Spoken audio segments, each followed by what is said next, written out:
This is today's 12 WICU TV Erie.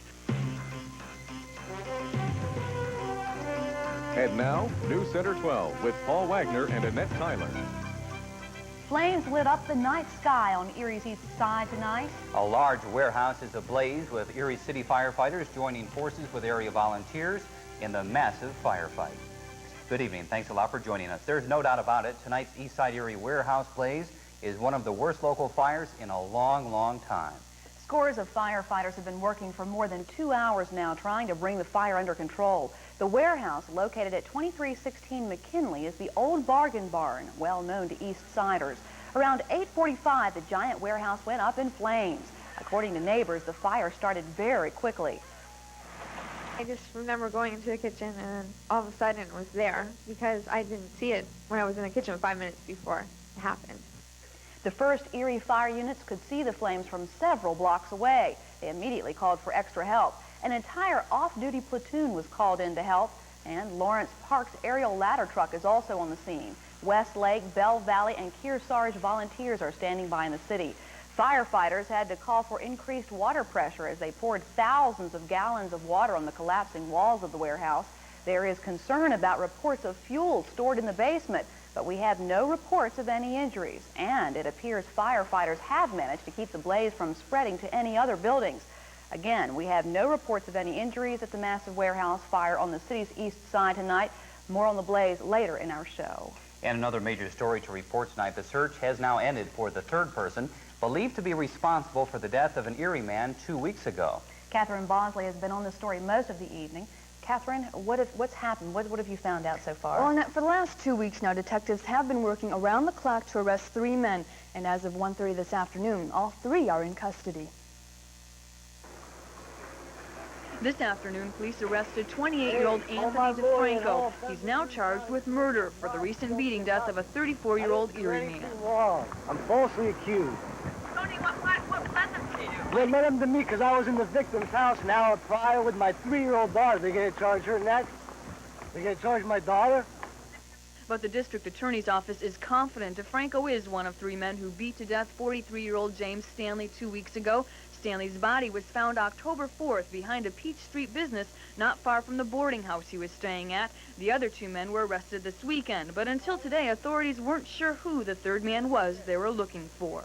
Well, after a 2-week investigation by Detective Sergeant Dominic DiPaolo and Detective Gerald McShane, the police were able to determine, based on information provided to them, that the defendant, Anthony DeFranco, was the John Doe involved in this matter. And some of that information came in the form of tips from acquaintances of DeFranco's. Now, DeFranco was arrested at his workplace, a used car lot at the corner of 25th and State. That's just a block from where Stanley's body was found. Catherine, do authorities yet have any idea what led to the beating? No, they're being quite tight-lipped about it, but word is all this occurred in the attempt to rob Stanley of just $70 that he had on him at the time. Are there other charges pending against these guys? Yeah, they're also charged with aggravated assault, theft, and criminal conspiracy, and there are similar charges against at least one of them in connection to the beating of Stanley's roommate that same night. Wow. Thank you, Catherine. Keep us posted. Sure will. And another major story, this one in Crawford County involving a homicide. A Meadville woman will stand trial for the stabbing death of her former live-in boyfriend. 42-year-old Carol Glover was ordered to stand trial for the July 18th stabbing death of Charles Farlett. He was found lying in a hallway outside the apartment the two shared on Willow Street in Meadville. He died shortly after his arrival at Meadville Medical Center. Glover was arrested inside the apartment. Police recovered a kitchen knife they said was the murder weapon. Glover was bound over to court today following a preliminary hearing in Meadville. Back here in Erie, a city man has been sentenced for up to 24 years in prison for attempting to rape a 15-year-old girl. The sentence was handed down today by Erie County Judge Stephanie Dimitrovich. He was convicted earlier this year on charges of attempted rape, corrupting the morals of a minor, and involuntary deviant sexual intercourse. Police say that Thomas McGee took the victim from her home, promising her money for her family. And in other news, the IRS is cracking down on an apparent tax fraud scam at about 80 truck stops in the region. One of them is right here in Erie County. Agents pounced on the Penn State Auto Truck Plaza in Fairview today, seizing business records and closing some pumps.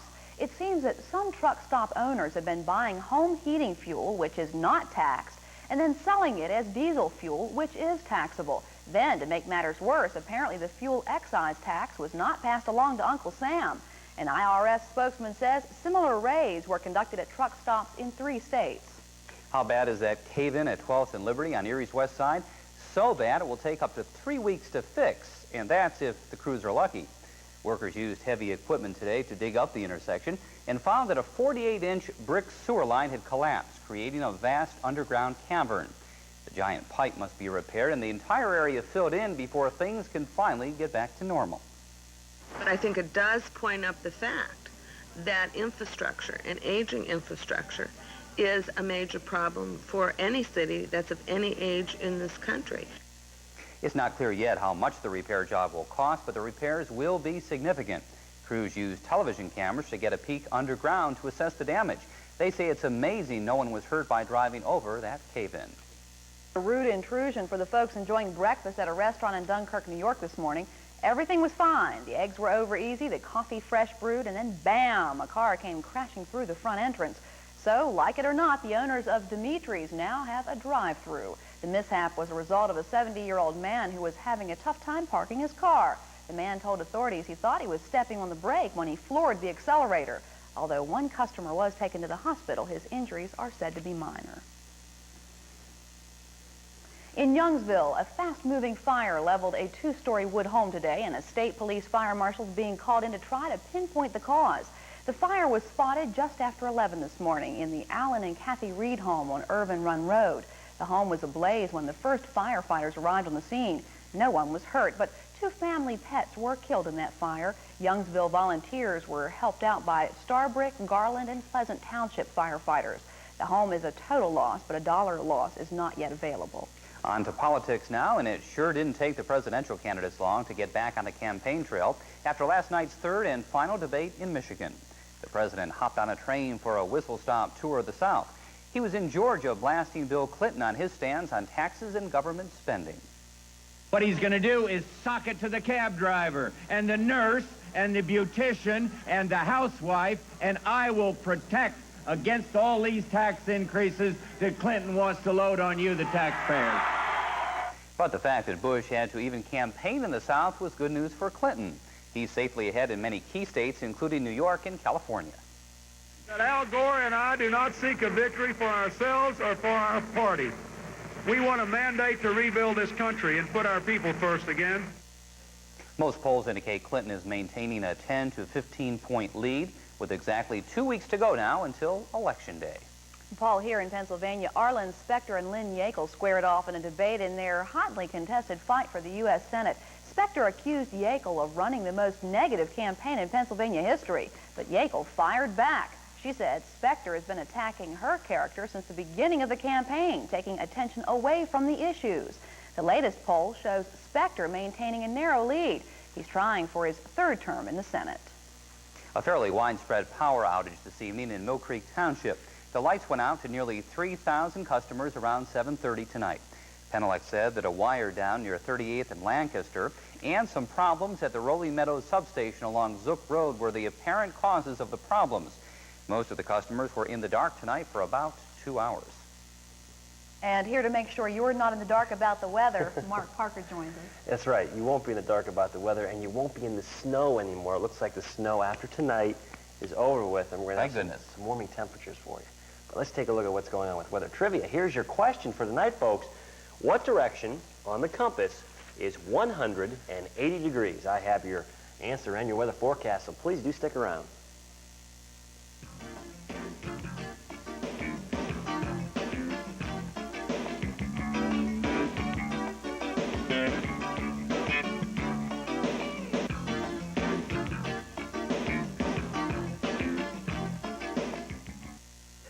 This was an absolutely gorgeous night to stay inside. I was going to say it was gorgeous inside here. Yeah, it was warm and nice inside here. Cold, some snow flurries, some rain out there, but now hear this.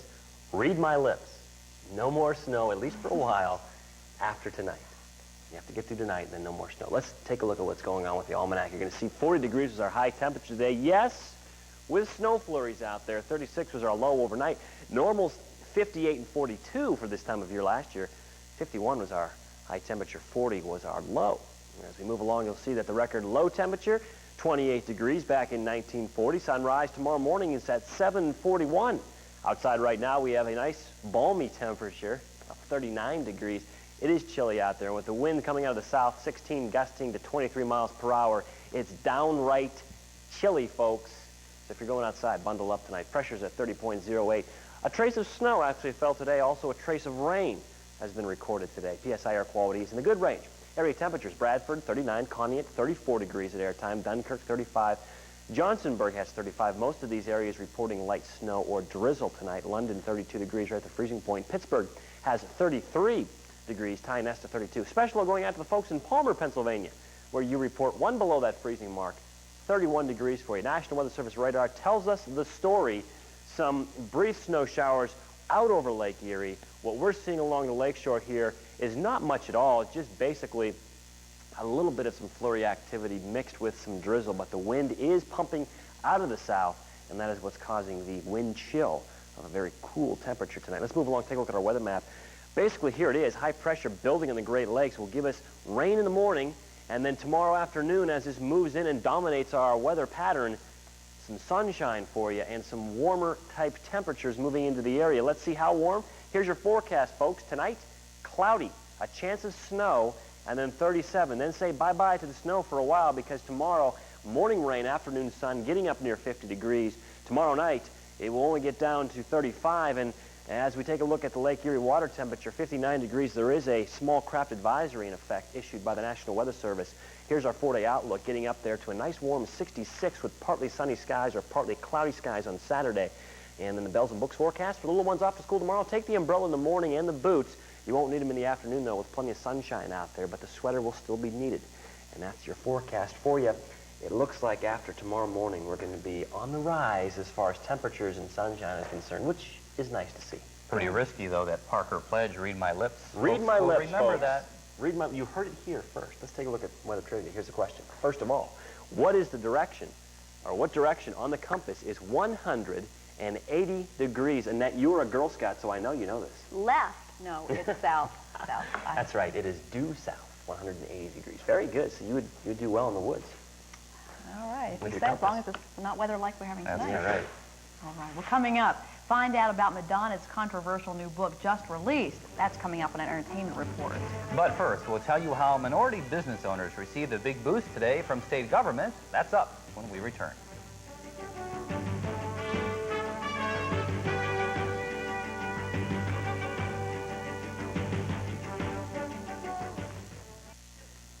Painting a brighter economic picture for Erie County, today some state officials came to town bearing some good news. And a hefty check for small businesses. State Commerce Secretary Andrew Greenberg met with community leaders and employees at the Uniflow manufacturing plant to present a check.